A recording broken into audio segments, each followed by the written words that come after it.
안녕하세요. 옛날 사랑방 야담을 알아보는 물 따라 바람 따라입니다. 오늘은 새 여자 때문에 죽다 살아난 청년에 대한 이야기를 한번 알아보고자 합니다. 옛날 산골 마을에 한 청년이 홀어머니와 함께 살고 있었습니다.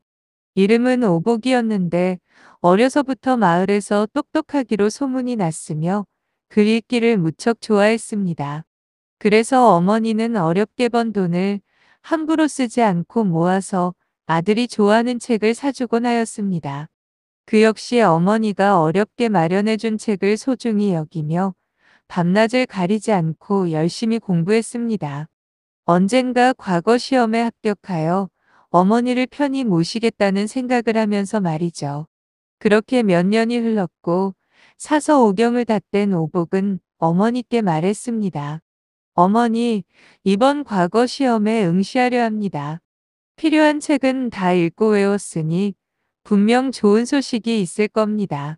그러자 어머니는 걱정스러운 얼굴로 대답했습니다. 내 마음이야 이해한다만 한양까지는 길이 멀고 험하단다. 그리고 당장 여비를 마련할 마땅한 방도가 없는데 어찌 가려고 하느냐? 그날 밤 여비가 내내 마음에 걸렸던 어머니는 몰래 자신의 머리카락을 잘랐습니다. 그리고 새벽에 장에 나가 그것을 내다 팔았죠. 그러고는 어렵게 마련한 엽전 몇 양을 오복에게 건네며 말했습니다. 많지는 않지만 한양까지의 긴 여정의 보탬이 되었으면 하는구나. 길이 험하니 조심해서 다녀오고 도중에 정 못 가겠으면 다시 돌아와도 된단다. 벼슬보다 내 목숨이 더 중하니 말이다. 오복은 돈을 받으며 어머니를 바라보다가 그것이 어머니의 머리카락을 팔아 마련한 돈이라는 것을 알아차리고는 눈물을 흘렸습니다. 어머니, 반드시 장원급제하여 돌아와 어머니께 효도하겠습니다. 한낮의 열기를 등에 업은 채 오복은 한양으로 길을 떠났습니다. 한양까지는 한 달 가까이 쉬지 않고 걸어가야 하는 먼 거리였고 가는 길은 무척이나 험하고 낯설었습니다. 그래도 꾸역꾸역 길을 재촉하던 오복은 3일째 되던 날 강에 빠져 허우적대는 한 노인을 발견했습니다. 그는 고민할 틈도 없이 보찜을 내려놓고 탈의한 뒤 강물로 뛰어들었습니다. 그리고 물에 빠진 노인을 구했죠. 노인은 가쁜 숨을 내쉬며 가만히 누워 있다가 이내 일어나 젖은 옷을 쥐어짜며 오복에게 말했습니다. 내 솜씨라면 팔뚝만한 잉어는 쉽게 잡을 줄 알았는데 어림도 없는 일이었구만. 하마터면 잉어를 먹으려다 저승사자를 만날 뻔했네.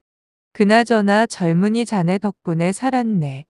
내 생명의 은인이네 은인이야. 그런데 이 은혜를 어떻게 갚아야 할지 모르겠구먼. 곁에 젖은 옷을 말리고 있던 오복은 고개를 저으며 대답했습니다. 당연히 해야 할 일을 했을 뿐인데 보답이란요. 괜찮습니다, 어르신. 그는 오복을 한동안 가만히 바라보더니 눈빛을 반짝였습니다. 목숨값이라 하기에는 못하지만 이것이라도 받게나. 백냥이네. 내 목숨값 치고는 무척이나 싼 값이지만 자네가 과거 시험을 보러 가는 한양까지의 여비에 유용하게 쓰일 것이네. 어르신, 어찌 소생이 한양으로 과거를 보러 가는 것을 아셨습니까? 이래봬도 40년간 산에서 돌을 닦았다네. 그래서 처음 보는 사람이라도 얼굴만 보면 그 사람에게 어떤 일들이 닥쳐올지 대충 알 수 있지. 자네를 보아하니 사주의 장원급제할 기운이 도드라지는구먼. 이는 곧 벼슬길에 올라 큰일을 도모할 운명을 타고났다는 뜻일세. 분명 이번 일을 무사히 마친다면 벼슬길에 오를 테지. 하지만 그 운명을 이루기 위해선 큰 고비를 넘겨야 하는데 그것은 3번의 죽을 고비를 말하는 것이라네. 오복은 쏘스라치게 놀라며 말했습니다. 정말입니까? 도사님, 제게 닥치는 3번의 위험이 다 목숨과 관련된 것이 맞습니까? 그렇다네. 하지만 피하려고 한다면 다 피할 수 있는 것들이지. 내가 조금의 언지를 하자면 그것들은 전부 다 여인과 관련된 것이네. 그래서 갑작스러운 여성의 도움 요청을 받거나 여성과 엮이게 되는 일이 있다면 조심 또 조심하게나. 그 말을 끝으로 도사는 인사할 새도 없이 뒤로 돌아 떠났습니다. 오복이 역시 그의 경고를 마음에 새기며 주섬주섬 옷을 챙겨 입고 다시 한양으로 발걸음을 옮겼죠. 다음 날 오복은 산길을 걷고 있었습니다. 산길은 생각보다 걷기 어려웠고 속으로 들어갈수록 더욱 험난했습니다. 인적 또한 뜸해졌죠. 그때 한 젊은 여인이 그의 앞을 가로막았습니다. 혹시 아직 구독하지 않으셨다면 구독 버튼을 꼭 눌러주시고요. 좋아요와 알림 설정도 부탁드립니다. 그녀는 아름다운 외모에 다정한 목소리로 오복에게 말을 걸었습니다. 선비님, 가시는 길이 어찌 되시옵니까? 소생은 한양으로 과거 시험을 보러 가는 길이옵니다만 처음 뵙는 분께서 제게 길을 물으시는 것이 꽤 기묘하게 느껴집니다. 기묘하긴 뭐가 기묘합니까?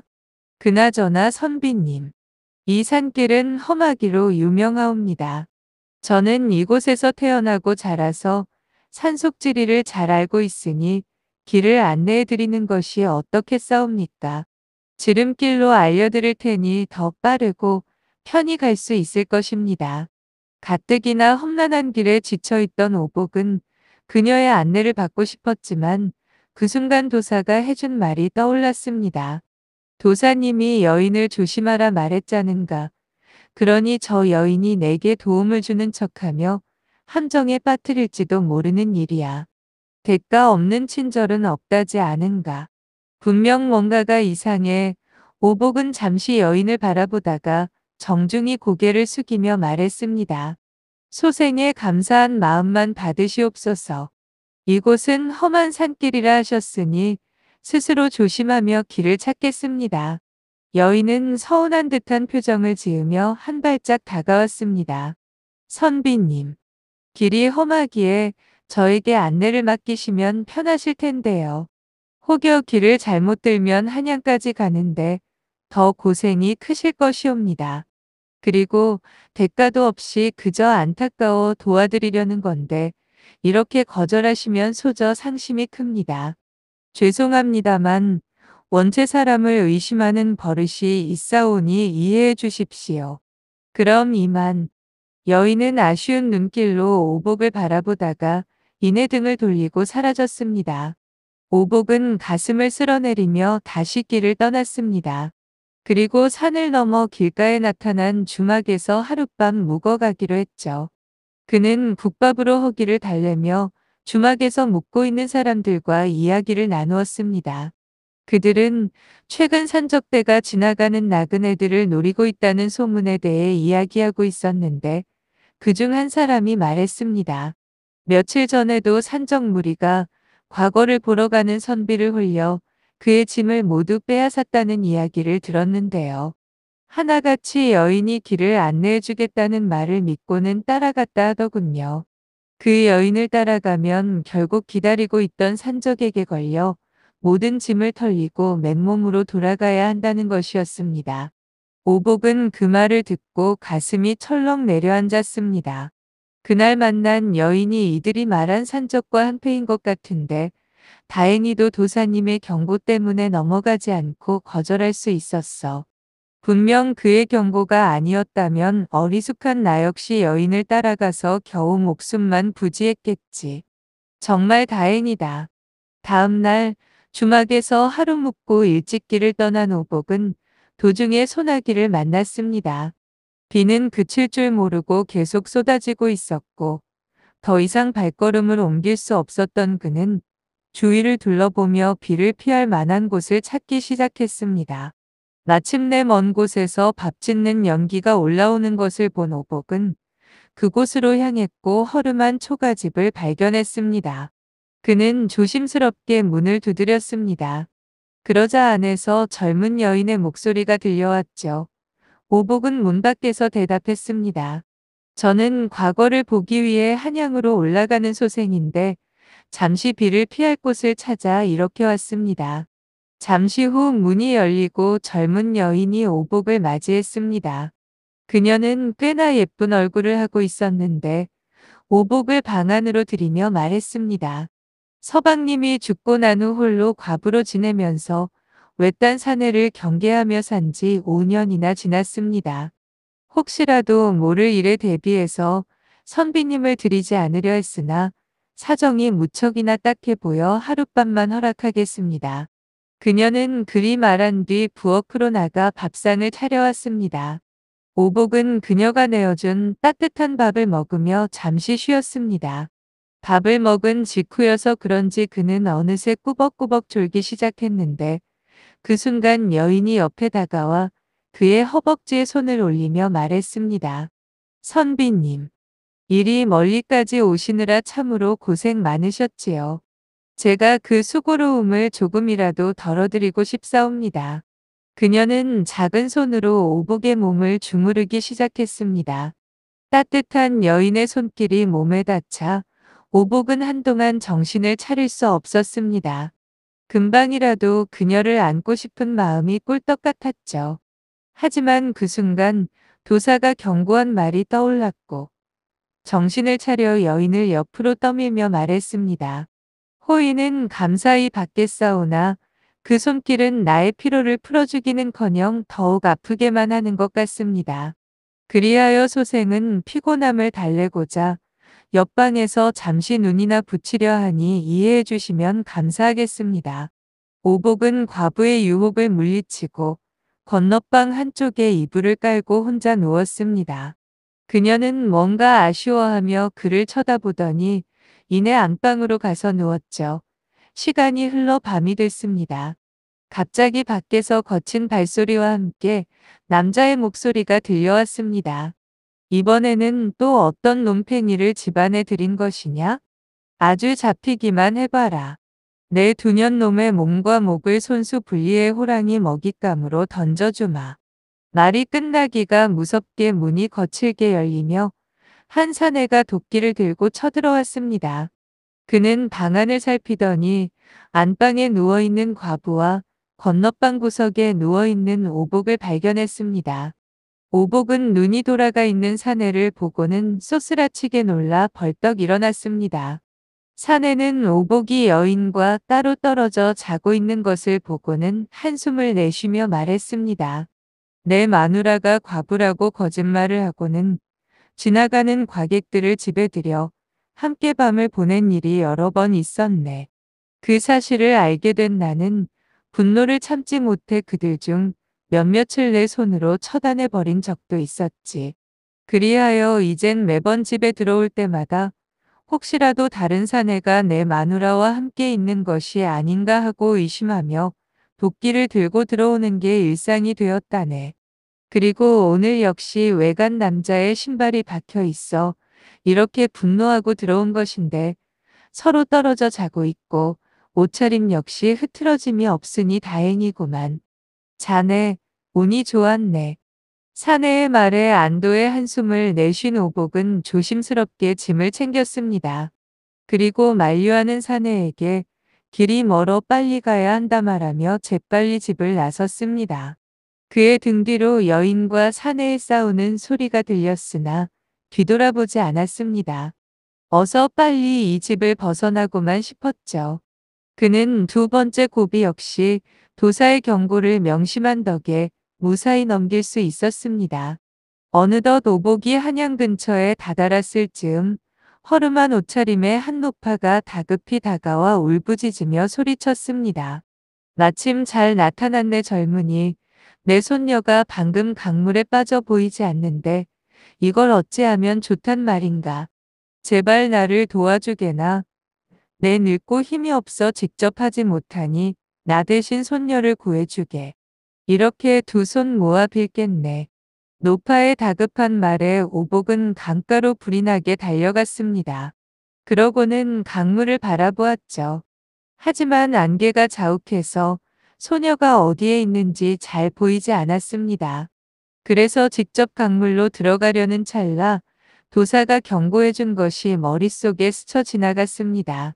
그는 속으로 생각했습니다. 갑자기 손녀가 외물에 빠졌고 그동안 아무에게도 도움을 청하지 않다가 나를 보고서는 불이 나게 달려왔는지 그게 참으로 이상하단 말이지. 도사님이 분명 3번의 죽을 고비가 온다고 했고 여인을 조심하라고도 했는데 생각해보니 할머니 역시 여자 아닌가? 그렇게 따지자면 이번이 마지막 3번째일지 몰라. 그렇게 생각한 오복은 침착함을 잃지 않고 강가에서 근처 나뭇가지를 꺾어 그것을 강물로 조심스럽게 내밀었습니다. 그러자 강물 속에서 갑자기 물결이 휘몰아치더니 흉측한 형상의 무엇인가가 나타나 나뭇가지를 움켜쥐고는 안으로 사라졌습니다. 그것은 물귀신이었는데 오복이 대신 나뭇가지를 잡은 것이 정말 다행이었습니다. 그리고 몸부림칠 때마다 수면 위에 물결이 요동쳤죠.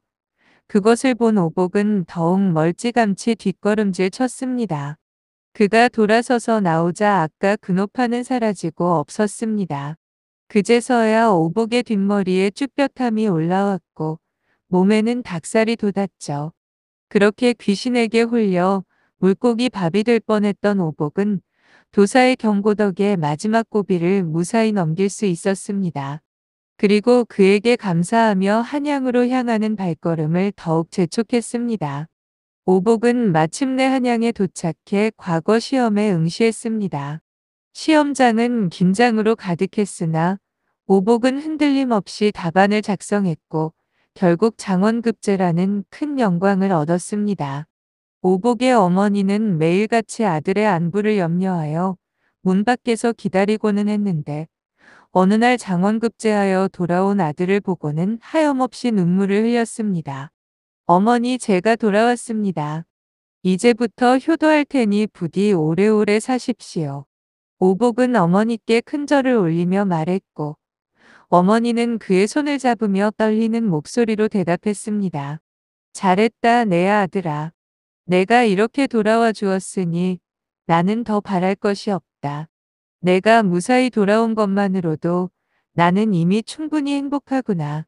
그날 마을 사람들은 오복의 장원급제를 축하하기 위해 모였고 어머니는 아들의 이름이 마을 사람들의 입에서 오르내리는 것을 보며 자랑스러움을 감추지 못했습니다. 오복은 이후로도 성실히 살며 어머니에게 효를 다했고 마을 사람들로부터 존경받는 인물이 되었다고 합니다. 오늘은 새 여자 때문에 죽다 살아난 청년에 대한 이야기를 같이 알아보았는데요. 재밌게 들으셨나요? 끝까지 시청해 주셔서 감사하고요. 구독도 꼭 부탁합니다.